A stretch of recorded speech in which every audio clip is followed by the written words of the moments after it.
Une pincée de finition, une grande cuillère à soupe de charisme, et c'est tout un souvenir qui se crée, lointain, footballistique, celui de la naissance d'une légende, africaine mais aussi mondiale, nommée Drogba, Didier Drogba.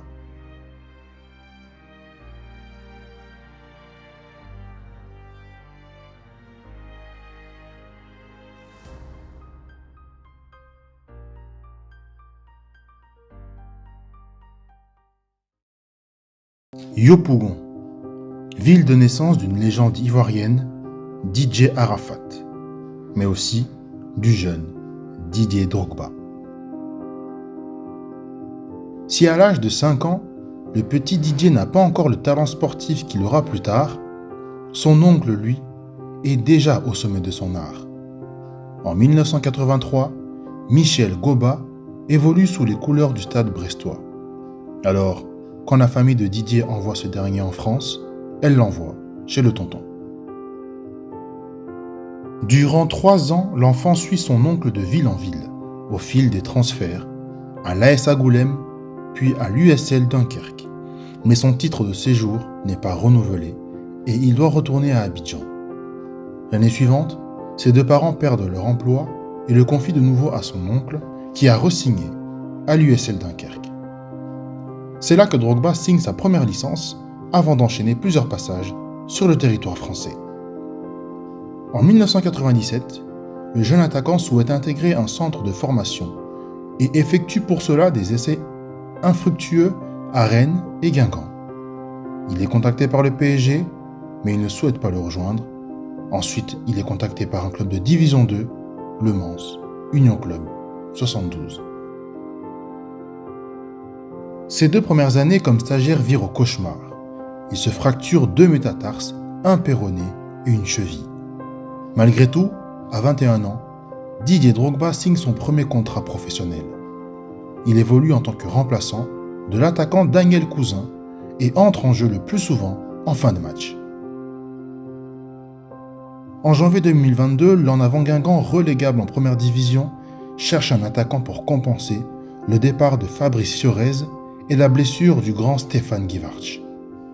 Guy Lacombe engage Drogba contre l'avis de tous pour la somme de 100 000 €.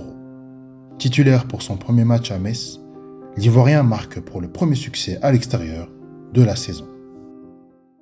Et justement cette saison, c'est celle de la révélation. Malgré une blessure au mois d'octobre, le buteur finit avec 17 buts en championnat. Associé à un certain Florent Malouda, l'Ivoirien permet au club breton de terminer 7e à 3 petits points seulement d'une qualification pour la Ligue des Champions. Alors forcément, la performance saute aux yeux des entraîneurs et c'est Alain Perrin, coach de l'OM, qui trouve les mots qu'il faut. Si finalement ce dernier se fait remplacer par José Anigo, cela ne changera rien à la glorieuse destinée qui attend Didier Drogba.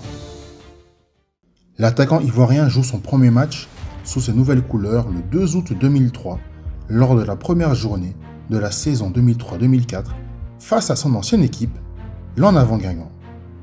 Titulaire, il se fait remarquer en délivrant une passe décisive pour Ibrahima Bakayoko sur le seul but de la rencontre, permettant à son équipe de s'imposer.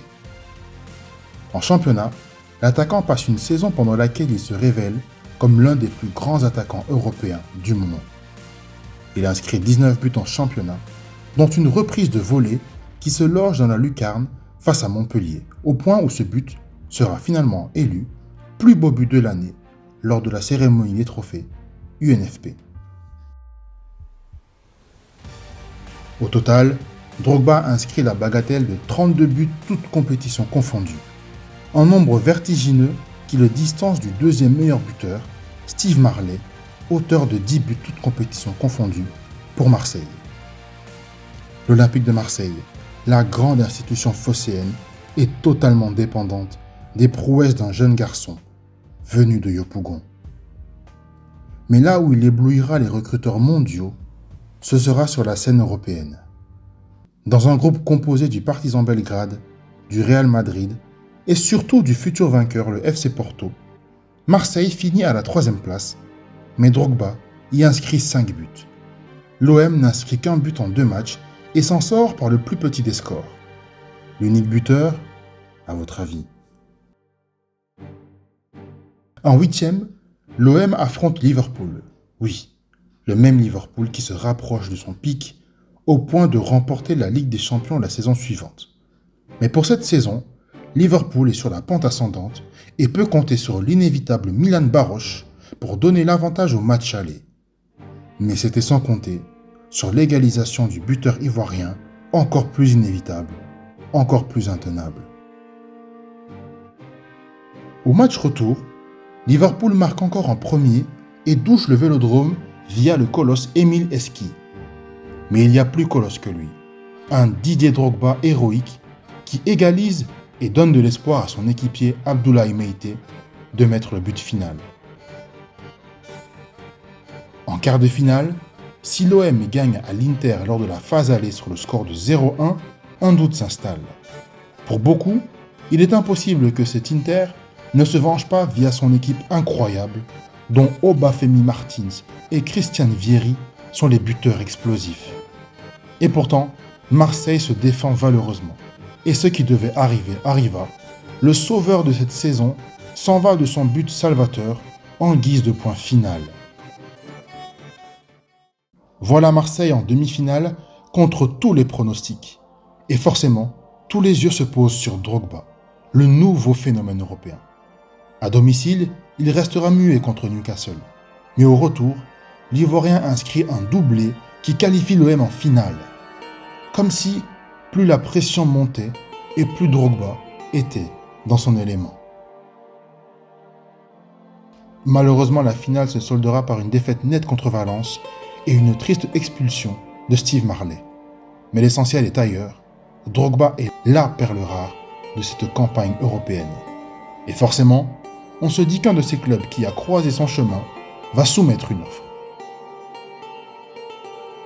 Mais rappelez-vous de la Ligue des Champions. En face de groupe se trouvait le FC Porto, entraîné par un certain entraîneur portugais, José Mourinho. Le coach est séduit par le joueur. Et à la fin du match, il le rencontre et lui explique que lorsqu'il aura la possibilité de le faire venir dans son équipe, il le fera. Et c'est effectivement ce qu'il fait l'année suivante, alors qu'il est devenu l'entraîneur du FC Chelsea. Didier Drogba quitte donc la Canebière après 32 buts en 55 matchs pour le club phocéen. Il fera son retour au stade Vélodrome sous le maillot londonien le 8 décembre 2010 lors d'un match de poule de Ligue des Champions, soldé par une victoire 1-0 de l'Olympique de Marseille. Et parce qu'il le méritait, un hommage lui sera rendu à la fin du match à la taille de l'empreinte laissée en France, une taille de patron.